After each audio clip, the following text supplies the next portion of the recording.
Olá, pessoal. Então, dando continuidade, né? No capítulo passado, o que nós estudamos? Basicamente, né, como que é a estrutura básica do átomo, né? E algumas características da tabela periódica, tá? Agora, nesse capítulo 4, a gente, na verdade, vai observar algumas propriedades desses átomos, né?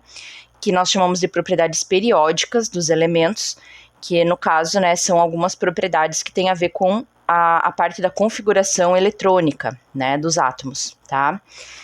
Por que a gente vai ver essa parte das propriedades? Porque, na verdade, como a gente vai ver no próximo capítulo, são essas propriedades, basicamente, né, algumas delas que definem a questão das ligações químicas, né? Então, como que a gente sabe se uma ligação seria, né, do tipo iônica ou do tipo covalente, né, entre dois átomos, tá? Então, nós vamos ver que esse capítulo 4 vai ter, obviamente, relação com o próximo capítulo, que é a respeito de ligações químicas, tá? Então, começando na aula 1, o que nós vamos estudar? O que nós chamamos de carga nuclear efetiva, tá? Essa carga nuclear efetiva é basicamente, né, a principal responsável, digamos, por essas propriedades que a gente observa nos elementos químicos, tá? Quais são as principais questões dessa aula? Então, nós temos 5 questões principais, né? Que é importante que vocês tentem responder no caso, o conteúdo que eu for falando a respeito desse tema, tá? O primeiro ponto seria, né, a respeito do que são essas propriedades periódicas, né? Depois, o que afeta de fato essas propriedades. Eu vou falar para vocês um pouquinho algumas definições, né, de como nós sabemos que tipo de elétron que participa das ligações químicas, né? Como que a gente faz, então, para calcular essa carga nuclear efetiva. Então, vocês vão ver que é a partir de uma equaçãozinha bem simples, uma equação matemática, né? Mas que a gente tem que prestar bastante atenção na parte da configuração eletrônica para poder calcular. E como que é o comportamento, no caso dessa carga nuclear efetiva, que eu chamo de Z efetivo, né? Com relação ao número atômico. Então, nós vamos ver assim que dependendo da estrutura ali do meu átomo, né, e essa carga nuclear ela vai se comportar de formas diferentes, né? Então, dependendo da posição, por exemplo, que o elemento está na tabela periódica, tá? Então, é isso que nós vamos ver. Começando pelo primeiro, né, que são, no caso, a definição dessas propriedades periódicas, que é o tema desse capítulo, tá? Basicamente, né, vocês podem pensar que essas propriedades, como a gente já sabe o que é uma propriedade, né, são características, tá? Então, são algumas características dos elementos químicos, né? Mas elas têm uma certa peculiaridade. Por quê? Porque se observa, né, que essas propriedades, por exemplo, elas não têm uma variação, digamos assim, contínua, né? Ou seja, à medida que a gente vai agregando elétrons, enfim, né, que você observa, por exemplo, que sempre essa propriedade vai crescer ou vai diminuir, enfim, né?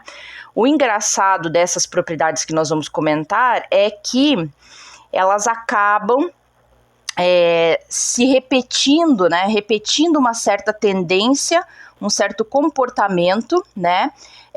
A partir do momento que nós passamos por certos períodos, por certos intervalos. Então, é meio semelhante a uma onda, né? Então, a gente viu, por exemplo, que a onda, né? De tempos em tempos, ela vai repetir o seu comportamento. A propriedade periódica é exatamente isso, né? Ela vai ter esse comportamento repetido depois de determinados períodos, né? E o legal é que a gente consegue observar, então, essas tendências, por exemplo, dos elementos com base, né, na localização que eles estão na tabela periódica, né?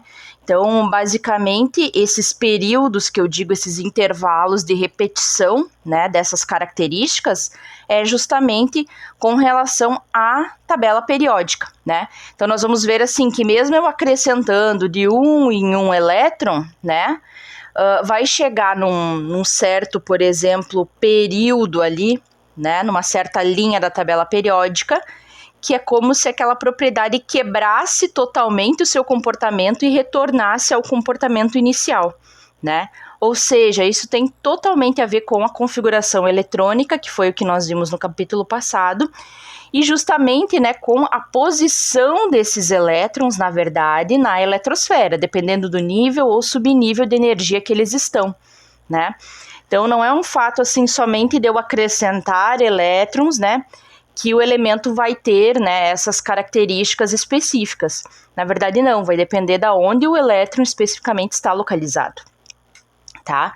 Então, em resumo, né, essas propriedades periódicas são propriedades que têm o seu comportamento repetido, digamos assim, né, dependendo da sua posição na tabela periódica. Então, basicamente, essas propriedades, né, elas estão relacionadas, né, com a interação que o núcleo faz com esses elétrons, né, mas não uma interação simples de atração. Nós vamos ver que, na verdade, é como se a gente calculasse, no caso, né, realmente qual é a interação que cada elétron está sentindo de fato no núcleo. Nós vamos ver que essa atração ela não é total, por exemplo, né? E é isso que dá as características, né, no caso de cada um dos elementos químicos, né, em questão de, por exemplo, de estabilidade, de reatividade, enfim, tá? Quais são as propriedades que nós vamos ver nesse capítulo, tá? Nós vamos ver, basicamente, são 3 propriedades. Uma está relacionada ao raio do átomo, ou seja, né, o tamanho dele.